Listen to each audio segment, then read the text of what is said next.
So, we all know dismissive avoidants are not the most expressive creatures, and this is for a multitude of reasons.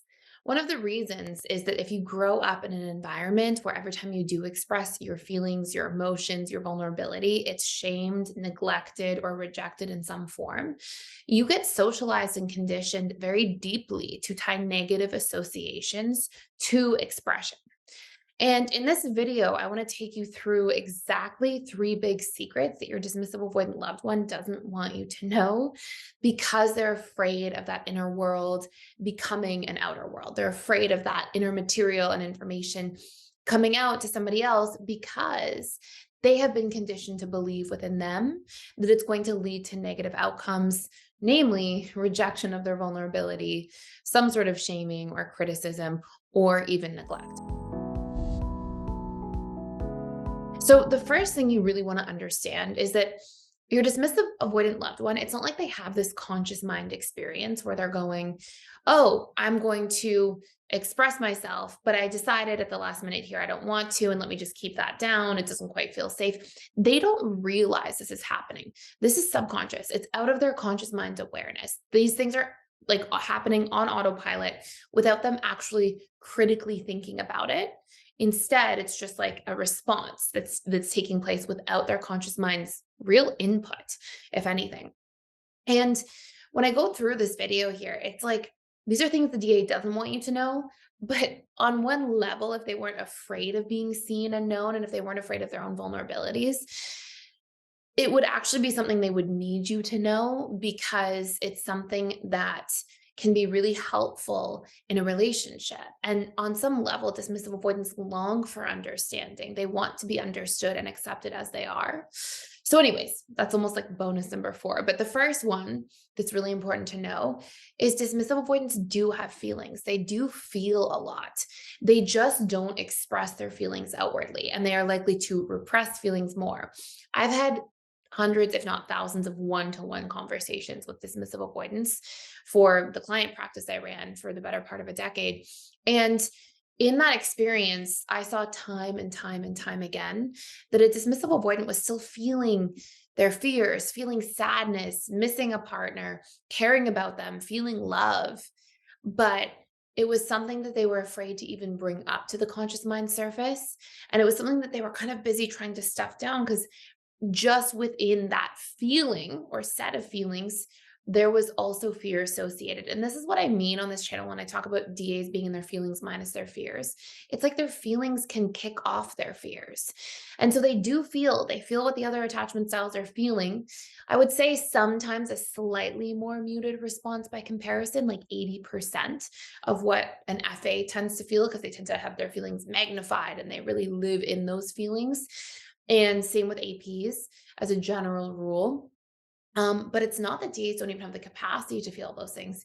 It's that their automatic coping mechanism is to try to push those things down or to try to avoid them. And so they often live in a state of doing that. Like if you watch a dismissive avoidant closely, they are often escaping into things all the time.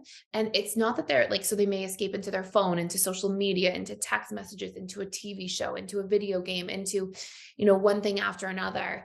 And it's all basically a self-avoidance mechanism. And they're escaping from their own feelings and emotions. So it's not that those aren't there. It's that they're coping quite consistently and avoiding and trying to repress and compartmentalize. And so they may be a little more skilled at that, perhaps, than other attachment styles when others are triggered, because that's their way of coping, is to push down, not to have that information flow up.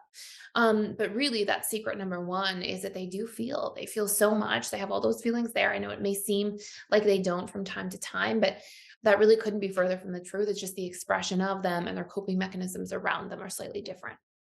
Number 2, dismissive avoidants are very, very sensitive to criticism. I've talked about this on this channel before, but the way I like to think of this as an analogy, and I want to really like highlight this because of how valuable it is to know this and to really understand it deeply. An analogy would be if I come to you and in your bank account, you have $20 and I say, I need to borrow 15, or I need to borrow 25 and put you in overdraft. That's really scary. That feels a lot worse than if I come to you and say, hey, I need to borrow $25, but you have $10,000 in your bank account, right? There's a big difference. And the way I like to think of the dismissive avoidant when it comes to criticism is it's like their emotional bank account is constantly running on empty.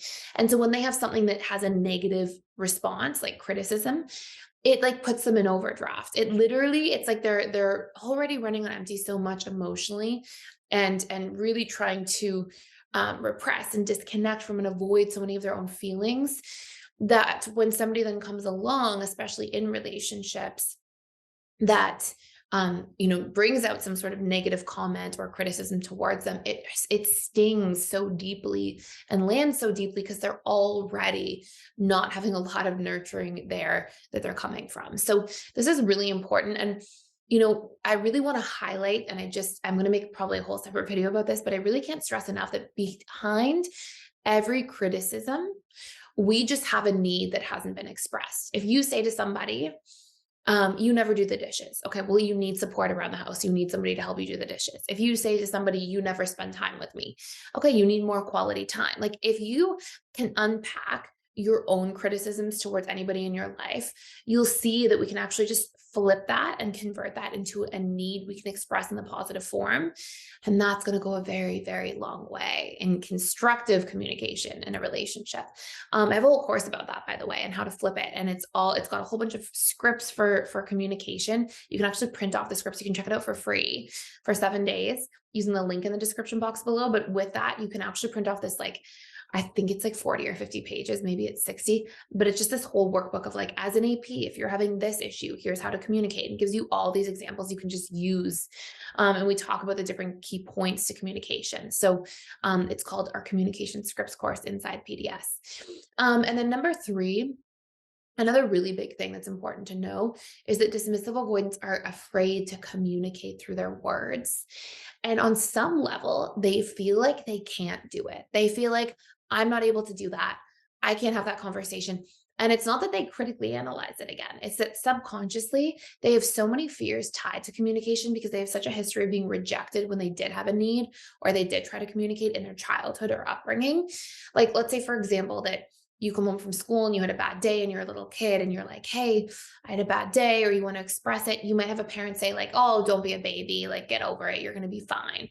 Or if you're not feeling well, you might have a parent that's just like, hey, get over it. We all get sick sometimes. And it's like, there's just this inherent when you want to reach out for support, for love, for connection, for your needs to be met, there's enough consistent rejection in some form or even shaming or neglect that you just learn like, okay, I can't get my needs met from other people. It won't work. So you have this automatic subconscious block that comes up.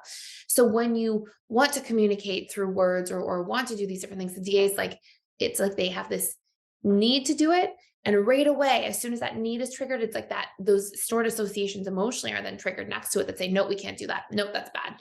And then we push it back down.